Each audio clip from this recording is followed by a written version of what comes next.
C'est un moment touchant pour nous, je pense pour les abonnés aussi bien aux Clés de l'actualité qu'aux Clés de l'actualité junior. Nous avons reçu beaucoup de messages de soutien et de tristesse. Demain, la dernière page de l'histoire des Clés de l'actualité sera tournée. Dans leur dernier numéro, les deux hebdomadaires reviennent sur près de 2 décennies d'aventure. Une aventure dont les journalistes regrettent l'arrêt. Nous croyons qu'il y avait encore une place pour l'actualité dans le domaine de la presse adolescente. Même si c'est vrai, la concurrence médiatique est rude.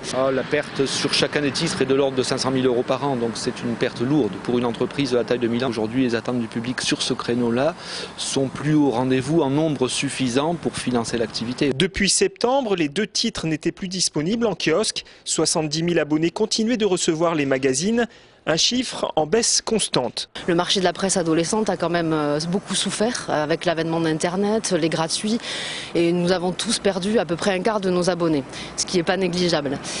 Mais encore une fois, il y a probablement des possibilités de rebondir. Il aurait fallu prendre le virage Internet, on a tardé à le prendre. C'est vrai que c'est aussi notre faiblesse. Le virage de l'Internet, on ne l'a pas raté, je crois qu'on l'a pris.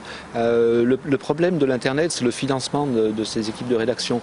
Aujourd'hui, le modèle de l'Internet payant pour des enfants, pour de l'actualité, il n'existe pas. En tout cas, on ne l'a pas trouvé. 16 journalistes travaillaient dans les 2 rédactions. Certains d'entre eux sont en attente de reclassement dans le groupe. D'autres ont décidé de s'en aller sur la base des départs volontaires. D'autres titres de Milan Presse devraient prochainement être supprimés. C'est le cas de Lolites.